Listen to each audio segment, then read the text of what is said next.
Hello everyone, मैं हूं Ruhamah Shahroz और आप देख रहे हैं मज़ेदार खाने।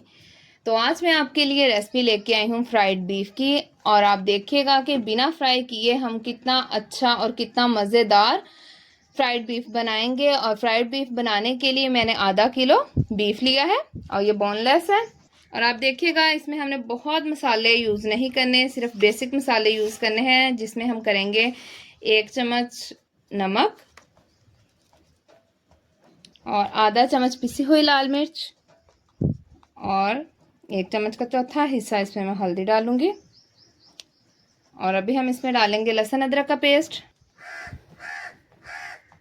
और ये मेरे पास 1 चम्मच लहसुन अदरक का पेस्ट है। और आप देखें ये सिर्फ 3 से 4 ही मसाले हैं जिनके साथ हम फ्राइड बीफ बनाएंगे।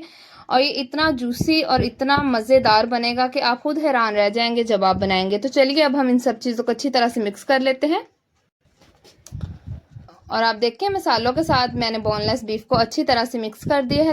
और अब हम इसको आधे घंटे के लिए मैरिनेट करके रख देंगे ताकि इसमें जो नमक मिर्च का जो टेस्ट है वो अच्छी तरह से गोश्त में चला जाए। जी तो फ्रेंड्स, आधा घंटा हो गया है, तो चलिए अब हम चूल्हे की तरफ चलते हैं। और आप देखें कढ़ाई में मैंने 4 ग्लास पानी डाल के चूल्हे के ऊपर रख दिया है। जब ये हल्का सा गर्म हो जाएगा इसमें हम डाल देंगे बीफ जिसको हमने मैरिनेट करने के लिए रख दिया था। और 4 ग्लास पानी मैंने जो रेगुलर ग्लास होता है घर में स्टील का, उससे इसकी मेजरमेंट की है। आप रेगुलर ग्लास कोई भी ले सकती हैं। और 4 ग्लास पानी इसलिए मैंने इस्तेमाल किया कि गोश्त जो है वो अच्छी तरह से गल जाए। ये थोड़ा सा टाइम लेता है गलने में। तो चलिए पानी थोड़ा गर्म हो गया है, अब मैं इसमें गोश्त डाल दूँ जिसको मैंने मैरिनेट कर लिया था। और आप सोच रहे होंगे कि रेसिपी का नेम तो फ्राइड बीफ है, लेकिन हमने इसे फ्राई नहीं किया। जब गोश्त गल जाएगा हमने इसमें तेल का इस्तेमाल करना है, लेकिन हमने इसे डीप फ्राई नहीं करना। आप देखिएगा कि कितना जूसी और कितना टेंडर हमारा जो बीफ है फ्राइड बीफ वो बनेगा। अब तो आपने मेरी इस रेसिपी को ज़रूर ट्राई करना है और मुझे फीडबैक लाजमी दिया करें कि आप लोग को मेरी रेसिपीज कैसी लगती हैं। तो चलिए इसे कवर कर देते हैं और आधे घंटे के बाद हम इसे देखेंगे ताकि ये अच्छी तरह से गल जाए। जी तो फ्रेंड्स, आधा घंटा हो गया है और आप ये देखें अब पानी अब 1 गिलास रह गया है। तो चलिए अब हम इसमें तेल डालेंगे और इसमें मैं डालूंगी आधा कप तेल। और इसमें बहुत ज़्यादा हमने तेल नहीं डालना, आधा कप काफ़ी है, ये देखें। तो चलिए अभी हम इसे और कवर करके रख देंगे ताकि ये अच्छी तरह से पक जाए और गल जाए। अभी इसको आधा घंटा पकने में और लगेगा।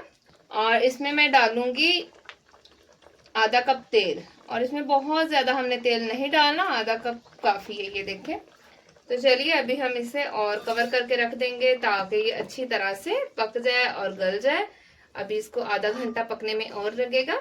और आप लोगों ने गोश्त को अच्छी तरह से गलाना है, ये कच्चा ना रहे। तो चलिए अभी मैं इसे कवर कर दूंगी थोड़ी देर के लिए। आपने एक दफ़ा इसको देख लेना है 15 से 20 मिनट के बाद। तो चलिए अभी हम आधे घंटे के बाद मिलते हैं। कितना ज़बरदस्त सा ये हमारा फ्राइड बीफ तैयार हो रहा है। हमने इसकी इसी तरह से 4 से 5 मिनट के लिए भुनाई करनी है। और अभी मैं इसमें डालूंगी आधा चम्मच काली मिर्च का पाउडर और इसको मैं अच्छी तरह से मिक्स कर दूंगी।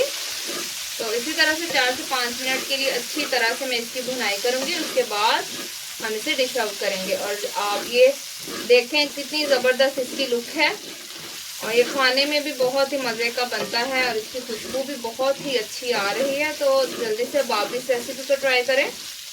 तो चलिए 5 मिनट के बाद मैं आपको इसकी फाइनल लुक दिखाऊंगी। जी तो फ्रेंड्स, आप देखें हमारा फ्राइड बीफ तैयार हो गया है और ये बहुत ही ज़बरदस्त बना है। और आप देखें कितने कम मसाले मैंने यूज़ किए हैं। इसका टेस्ट इतना ज़बरदस्त है कि अगर आप मेहमानों को खिलाएंगे तो वो भी आपसे पूछेंगे कि इसमें आपने कौन से मसाले ऐड किए हैं। तो जल्दी से आप भी मेरी इस रेसिपी को ट्राई करें और मुझे बताएं कि मेरी ये रेसिपी आपको कैसी लगी। तो आप मुझे इजाज़त दें, मिलते हैं एक नई और मज़ेदार रेसिपी के साथ। तब तक के लिए खुदा हाफिज़।